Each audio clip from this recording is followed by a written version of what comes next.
皆さんこんにちは、パルです。今日も先生のポッドキャストを聞きに来てくれてありがとうございます。今日は先生が最近ハマっているネットフリックスの作品についてお話ししたいと思います。最近日本のネットフリックスでラブ上等っていう作品が1位になっているんですけど、これがもうめちゃくちゃ面白いんですよ。で、このラブ上等は恋愛リアリティショーといって、台本なしで一般の男女が共同生活を送りながら本気の恋をしていく様子を追う番組のことです。で、恋愛リアリティショーは素の感情だったり、リアルな人間関係だったり、予測ができない恋の行方っていうのが魅力的で、とっても人気のあるジャンルです。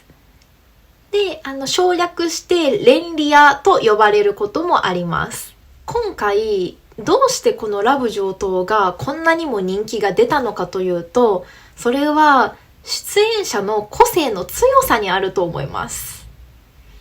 じゃあ、このラブ上等がどんな話かというと、元暴走族とか、少年院上がりとか、あとは足を洗ったインテリヤクザとか、こういった壮絶な過去を持つヤンキーの男女11人が14日間を共にして、恋愛をしていくっていう内容なんですね。で、ヤンキーっていうのは見た目とかファッションが悪そう、強そうっていうだけではなくて、実際に喧嘩に明け暮れたり、反社会的な行動をしたり、暴走族に入ったり、犯罪行為をしたりする人のことです。で、ヤンキーの他にマイルドヤンキーっていうのもいて、マイルドヤンキーっていうのは普通のヤンキーとは違って、喧嘩とか犯罪行為はしない人。ただ見た目だけ、強そう、悪そうな感じにしている人のことをマイルドヤンキーと言います。ヤンキーは不良と呼ばれることもあります。そして昔はヤンキーだったけど、今はヤンキー卒業したよっていう人のことは元ヤンキーで元ヤンと言います。で、このラブ上等はそういったヤンキーの方たちが11に集まって恋愛をする様子を見ることができる番組なんですけど、今までこんなタイプの恋リア見たことがなかったので、ドハマりしてしまう人、見入ってしまう人がすっごく多いです。先生も今まで恋リアなんて全く興味がなかったのに、これだけは完全にハマってしまいました。で、みんなヤンキーなので、ただ恋愛するっていう様子だけではなくて、やっぱり時にはちょっと喧嘩になってしまったり、言い合いをする場面があったり、そういうところもこの作品の見どころなんじゃないかなと思います。で、めっちゃ面白いのが、この作品の1話目に校訓が出てくるんですね。学校のルールっていうのが出てくるんですけど、そこに書いてあるルールが、1番が暴力禁止、2番が器物破損禁止、3番がカツアゲ禁止、4番が最終日まで告白禁止っていうものです。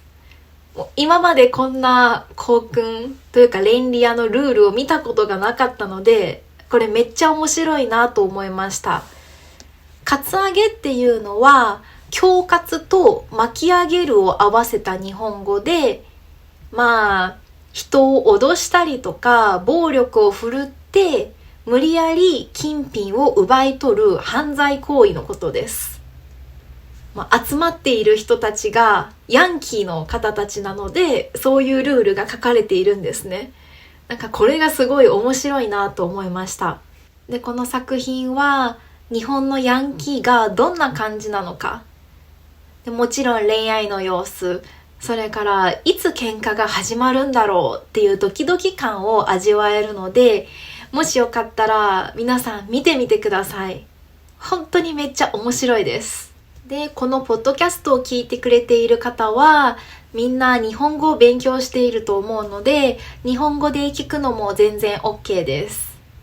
なんですけど、やっぱりヤンキーの方たちなので、先生たちが普段話している日本語とは違うところもあります。ちょっと難しいよっていう人は、まず自分の国の言葉選んでみて、内容を大体理解してから日本語でもう一度見るっていう風にした方が理解しやすいかなと思います。で、先生ももっと内容についていろいろ話したいところがあるんですけど、ネタバレしても面白くないので、詳しくはまたこの作品が全部終わってから話す機会があればみんなと話したいなと思います。なのでよかったら皆さん見てみてください。超おすすめです。じゃあ皆さん、今日のポッドキャストではヤンキーとかカツアゲとか普段勉強しない、単語が出てきたんですけど、興味があれば覚えてください。では今日も先生のポッドキャストを聞きに来てくれてありがとうございました。また次のポッドキャストでお会いしましょう。またね。バイバーイ。